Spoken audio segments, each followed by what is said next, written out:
Hi, my name is Colby Sharp. I'm a fifth grade teacher in Michigan, and I love reading books aloud to kids. I recently started a YouTube series where I make videos about my favorite books to read aloud to kids. And this is the second video in the series. You can find the first video. I will put it down in the description below, where I talk about 5 other amazing books to read to kids. And I'm so excited to be telling you today about these 5 amazing books that I have shared with my students. Are you ready?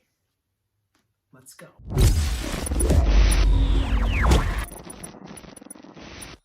The very first book that I want to talk about is a classic. I feel like every kid deserves to have a Christopher Paul Curtis book read aloud to them at some point in school. And our 4th grade teacher in our district reads this book aloud to his students. And when I was a 4th grade teacher in another district, I was able to read Bud Not Buddy aloud to students, and it is just pure joy. Bud is one of the greatest characters written in the last 20 or so years in children's literature. He is unforgettable. The journey that he goes on across my state, across Michigan, is just absolutely fantastic. The kids love it. There's a big surprise at the end. I love that. I love that there is a girl and a kiss, and then there's another book about Desmond Malone. And you just got to read it. You just got to read Bud Not Buddy. Not only you got to read it, because you probably have read this book, right? Like if you're watching this video, if you know who I am, if you watch any of my videos, you're probably someone who has read this Newbery Medal winning book. But have you read it aloud to kids? Have you read it aloud to kids lately? Because if you haven't, you are missing out. Christopher Paul Curtis, a national treasure, an amazing, amazing book to be read aloud. Bud Not Buddy. Book number 2. Katherine Applegate's The One and Only Ivan. I feel like this is the read aloud of the 21st century. I guess if the read aloud of the 20th century was E.B. White's Charlotte's Web, which I believe is probably the most read aloud book ever. I feel like this is this generation's Charlotte's Web. It's unforgettable characters. You deal with love and loss. You deal with characters fighting for each other. You get a chance to meet amazing, strong, human girl characters, Fern and Julia. And I just love this book. I love these characters. I love Bob. I love Ivan. I love Ruby and Stella. Man, I love this book. I'm so happy that it won the 2 Newbery Medal winning books so far. Newbery Medal winning books aren't necessarily always... I think the next 3 books are Newbery Honor winning books. So that's interesting. I didn't think about that before. Crazy. One and Only Ivan. I haven't actually read it aloud in a while. I read it aloud when I taught 3rd grade, and I moved to 5th grade, and I do think it's an awesome 5th grade read aloud as well. But so many of my kids had their 3rd grade teachers read it aloud to them. So I don't get to read either one of these books aloud to students currently, but I do love the fact that they are having these books read aloud to me. It is something that I am always really curious about when I get a new group of kids.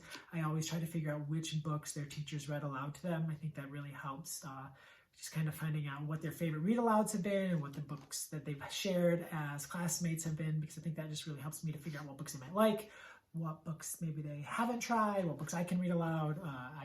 Plus I love read aloud, so I'm always curious what other teachers are reading aloud. So Katherine Applegate's One and Only Ivan. So good. I don't know if the word concerned is right, but it makes me nervous when the movies come out, right? Like I get it, it's cool, it's awesome. I saw the movie on Disney Plus, the family and I really enjoyed it, but I don't know, there's something magical when kids go into a book not knowing anything besides maybe the author and what they see on the cover. So I know the movie is a lot different than the book, but I'm gonna miss that reading The One and Only Ivan to kids who have no idea what they're about to sink their teeth into. So I will miss that. Yeah.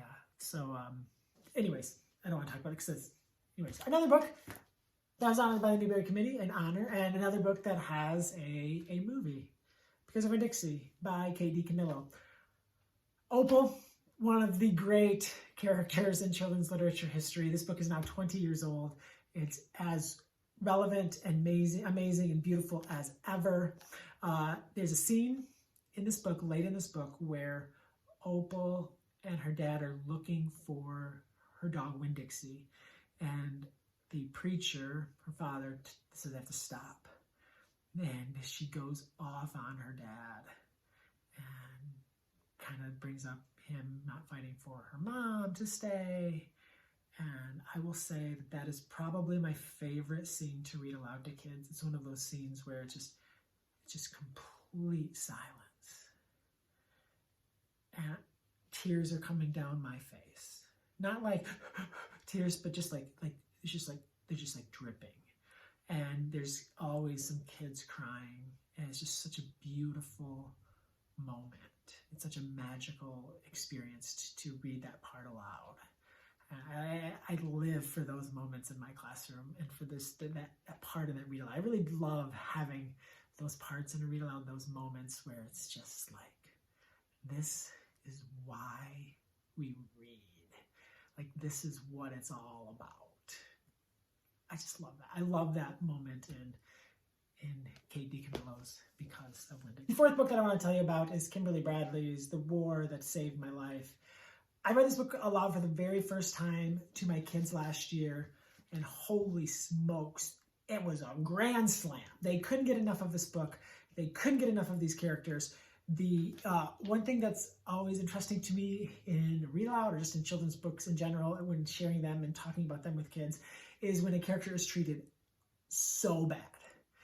And the poor girl in this book is treated so terribly bad. It's so hard for my kids to even comprehend, and I feel like it kind of almost makes them sick in a way, because they're almost like, they're just so uncomfortable with it, and they don't know how to handle it, and they don't know what to do.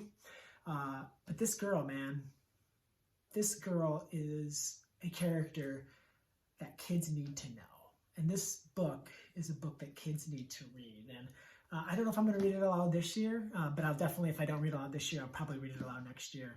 It's just so good. And, you know, kids love that World War II piece of it, but it's also like so often we don't get a chance to experience, you know, what happens to a girl and her brother and kids living in England when it's being bombed, like going and living with other families out in the country. Like, I knew nothing about that. So you get that cool, interesting history aspect of it, while at the same time, it's just powerful.